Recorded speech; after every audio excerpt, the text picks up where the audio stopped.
آخه چه خبرها؟ سلام. خوبی بهتر؟ خبری نیست. چی همش میکنی؟ بودو با MVM چطوری؟ MVM هم خوبه، حمامش خوبه. خب سلام عرض میکنم به همه بینندگان عزیز. امروز در خدمتتون هستیم با یک برنامه دیگه. بهراد از خودت بگو بفهم. اسم من بهراده، فامیلی من تیموریان. من 32 سالمه. من دقیقاً 4 روزه که 32 سالم تموم شد.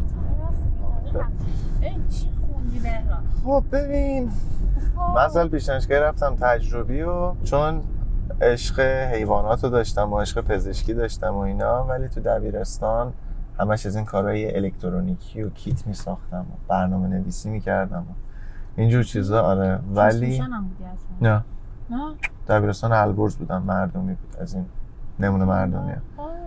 مرسی عزیزم، مرسی. اینا باید بهشون بگی که این کار نکنید. آره. سلام عزیز دلم، خوبی؟ من بهت اشاره کردم فدات شم، پول نقد همراهمون نبود که تو زحمت هم نکشی. نداریم عزیزم. من قبل از اینه که تو بیای از بچه‌ها پرسیدم کسی پول داره یا نه، بچه‌ها نداشتن. من نمیخواستم تو زحمت بکشی. بیا لباس دارم عقب، میخوای بهت بدم؟ بیا این لباسا شسته از تمیزه. یه شلواره، یه تیشرت، یه شلوار گرم کن. شلوارم نوعه. ماشم همینا بود عمو جون. شلوار نوع بود. بهراد چی خوندی؟ این نکته خیلی جذابیه، من خیلی دوست دارم بشنوم. آره اول داروسازی دوست داشتم، بعدش دامپزشکی، ولی چون خیلی دبیرستان درسمون نبودم نمیتونستم داروسازی قبول شم، رفتم دامپزشکی. این اولین درسی بود که من خوندم، دکترای دامپزشکی. آره بعدش که اومدم بیرون فارغ التحصیل شدم، به خاطر شرایط کار و اینا که داشتم میکردم خیلی بهم گفتن برو MBA بخون. دانشجو که بودم کار تولید محتوا میکردم، کار مارکتینگ میکردم، گوینده رادیو بودم. گوینده رادیو جوان بودم. یه دوتا واقعا خوبه. مرسی. یه برنامه داشتم به نام اونور خیابون که خیلی گل کرد. یه آیتم داشتم توی برنامه صبح و دانش ساعت 9:30 صبح بود به نام کسب و کار. خلاصه که اون موقع گفتن آره برو MBA بخون و فلان و اینا، رفتم MBA خوندم. یه جورایی شده بود که دیگه درآمد من از دامپزشکی خیلی نبود، بیشتر از مارکتینگ بود. بعد یه چیزی که برای من خیلی جذابه، یه مقوله‌ای به نام اینترنال مارکتینگ داخلی در اون سازمانی. دیدم که روانشناسی صنعتی از قسمت‌های تشکیل شده که من خیلی دوستشون دارم، از مدیریت، از روانشناسی، از تیم سازی، از مارکتینگ. رفتم روانشناسی صنعتی خوندم و ارشد روانشناسی صنعتی گرفتم. وسط روانشناسی صنعتی که بودم گفتن حالا تو که MBA گرفتی بیا برو DBA هم بگی. دقیقا کی میگفت؟ بعد که روانشناسیم تموم شد اپلای کردم برای دانشگاه لندن برنامه آنلاینش. الان دانشجوی ارشد مارکتینگم توی دانشگاه لندن. گهواره تا گور دانشگاه برو. آره دیگه. یه جای استارتاپ تور به من زنگ زدن، من براشون رزومه فرستاده بودم، خیلی هم دور بود از محل زندگیم، برام جذاب بود که بهم زنگ زدن گفتن سلام آقای تیموریان. گفتم جانم بفرمایید، با از فلانجا زنگ میزنم برای ما رزومه فرستاده بودید. گفتم خب اوکی. گفت نمیخوام شما رو استخدام کنیم. گفتم خب چرا به من زنگ زدی پس؟ گفت که ما اینجا شرط بستیم که شما دروغ نوشتین اینا رو، شما پروفی دارید که به ما اینا نشون بدید. همینجوری مثلا دوستانه بهم زنگ زدن. منم گفتم اگه تو اون شرط بندی منم صحیح میکنید باشه. چی شد واسه سر از بلاکچین و متاورس و اینا در آوردی؟ ببین سال 96 بود که من برای اولین بار با بلاکچین آشنا شدم. خب ببین من از قدیم یه بک‌گراند کامپیوتری و عشق آیتی و اینا داشتم. وقتی که راجع بلاکچین هم خوندم خیلی برام جذاب شد. ولی خب دیگه افتادم تو این خط دیگه که برام خیلی جذاب بود.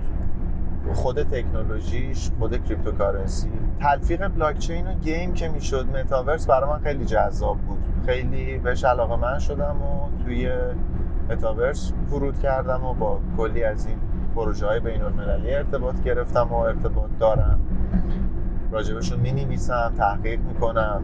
ببین با توجه به این مسیری که تا الان اومدی و اینکه حالا تحصیلاتی که تا الان داشتی، برنامه‌ت واسه بعد از این چیه؟ یعنی واسه توی چه حیطه‌ای احساس نیاز می‌کنی که باز بری درس بخونی؟ اصلا علاقه‌ای داری درس بخونی یا نه؟ یعنی میگی باز برم درس بخونم؟ نه دیگه الان بعید نیست. ببین شاید بگیم درس قشنگ نباشه، من عاشق یادگیری ام. آره در حال یادگیری. یعنی من همین الانشم مثلا چند تا دوره دارم آنلاین آفلاین که دارم میرم. یعنی من یه جوری ام که هر کسی اصلا برام فرقی نمیکنه که طرف کیه، جایگاهش چیه، کجاست، هر چیز. اگر حس کنم که میتونم از کسی چیزی یاد بگیرم، دلم میخواد یاد بگیرم. کاری که میخوام بکنم، خب من یه مؤسسه فرهنگی هنری تأسیس کردم.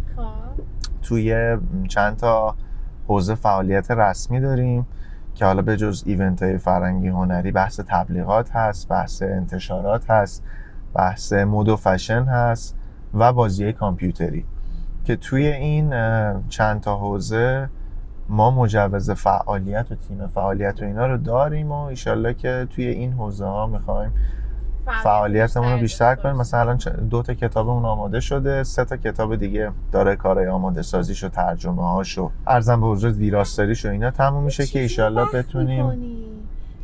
چجوری وقت میکنی؟ داستانش اینه که خب من مثلا وقتی که از حالا تو خودت هم گفتی من یه کار کارمندی هم دارم دیگه. آره دقیقاً. با توی این بیست اونجا هست. توی این اوضاع شرایط کشور و اینا نمیشه با یه کار و یه جا بودن چیز کرد، باید 600 جا کار کنی تازه بتونی روزتو شب کنی. آره معمولی زندگی کنی. ولی ببین خب بحث اینه که هر کاری یه معامله است. یعنی شما از کوچکترین کار حساب کن، میخوای بری یه پفک بخری، باید یه چیزی بدی یه چیزی بگیری. هر چیزی، هر کاری یه معامله است. من خیلی وقتا مجبورم که آخر هفته هامو به کارام برسم، عصرا که میرم خونه به کارام برسم. خیلی وقتا دوستان دعوتم کردن بیرونی، مهمونی، جایی نرفتم، نشستم به این کارام رسیدم. ببین یادم گفتی که کلاس بازیگری ببین من توی اون حوزه مارکتینگ که فعالیت میکردم یه تایمی مشاور مارکتینگ یه تهیه کننده بودم و قبلش هم افتخار اینو داشتم که پیش آقای علیرضا افخمی بحث نویسندگی رو یاد بگیرم و پیش ایشون باشم.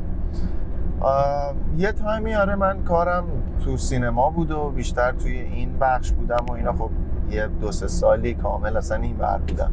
ببین برگردیم به کار اصلیت میشه گفت. من اینا کدوم کارت الان کار اصلی؟ واقعا کدوم کارت کار اصلی؟ ببین الان بیشتر فعالیتم تو حوزه مارکتینگ و رابطه عمومیه. پس این طبابت و اینا چی؟ طبابت الان برای من شده تفریح یه جورایی. آره شده تفریحی بیشتر. یه لحظه بچه من چیز کنم. شما تشریف میبرید؟ شما میرید؟ خب چرا ما بذاریم هم اینجا دیگه؟ یک کم بیاردم شما میتونید پارک کنید. آره حاج آقا یه جوری بذار ما هم جاشیم. یه میذاشتی منم بذارم میگه به پدرت. این حاج آقا میگه برو از اون حاج آقاها بود. فکر کنم من یه فوشم دادم ضبط شد. نه اوکیه، مگه همین چشمش که نور میخوای بری؟ آره ولی ببین اینجوری دور بزنیم. خودم بگم دنبال جاپار الان باید دور بزنیم. افساره؟ آره خب نه پسته. می‌خواستم بگم بریم پیرمرده جریمه کنم. چقدر بد برخورد، چقدر خودخواهانه برخورد. اگر شماها نبودید من خجالتش در میومدم. من ظاهرم خیلی آروم ولی خب ادامه بدیم یا نه؟ میتونیم بدیم. ادامه بدیم. من یه قسمتی خوابم مرسی. هم مشارکه نکن مرحوم خوابیده. نه آخه دلم نمیاد دست از یه چیزی بگم. خیلی قشنگ صحبت می‌کنی. بگو.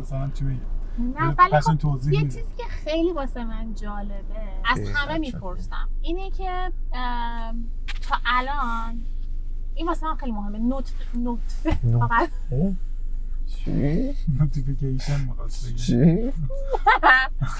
خواستم بگم چی؟ نطفه چی؟ منم هم تو داره ضبط میشه خانمی، همه صحبت داره ضبط میشه. ببین نقطه عطف زندگی تو کجا بوده؟ فکر کنم سال 96 یا 97 بود. 96 یا 97 موقعی بود که من تصمیم گرفتم دامپزشکی رو، یعنی جاشون رو عوض کنم، دامپزشکی بشه تفریحم. و این خیلی ترسناک بود. یعنی چیزی که من 10 سال بود توش کار کرده بودم یهو بذارمش کنار و برم تو یک فیلدی که هیچ ربطی به اون نداره. هم خانواده هم دوستام اینا وقتی میدیدن خیلی هاشون جرئت نمی‌کردن، میگفتن مثلا تو چجوری جرئت میکنی این کارو کنم. ولی خب میشه گفت که این اون نقطه بود که همه تو دل منو خالی میکردن که اصلا فیلد تو عوض نکن. آره ما الان اومدیم نزدیک مطب دکتریم، بهتر بره چشم پزشکی برگرده ادامه رو بریم. صبح هیچی جا پارک نبود. خب بچه بریم کجا؟ بریم سمت ماشین دیگه. بقیه گپمون رو بریم. اوکی محمود؟ اوکیه. بریم. از دکتر برگشتیم، داریم میریم سمت بعد بریم سراغ ادامه گپ و گفتمون. موافقی؟ بریم. من 2 سوال خیلی مهم ازت دارم. یا خدا. آره. ببین چرا تو الان مهاجرت نکردی؟ سوال بسیار خوبی بود. من خودم نمیدونم. عجیبه. یعنی الان هر کسی رو میبینی داره مهاجرت میکنه. نمیدونم چرا خودم. تو الان تو نخبه. نه بابا نخبه. من جدی دارم میگم. نه جدی. به خدا نداری؟ به خدا یه سری آدم من میشناسم که انقدر آدمای خفن و باهوشی ان که اونا خودشون رو نخبه نمیدونن، بعد به من میگی شما نخبه. چرا بالاخره تو فقط پرکارم.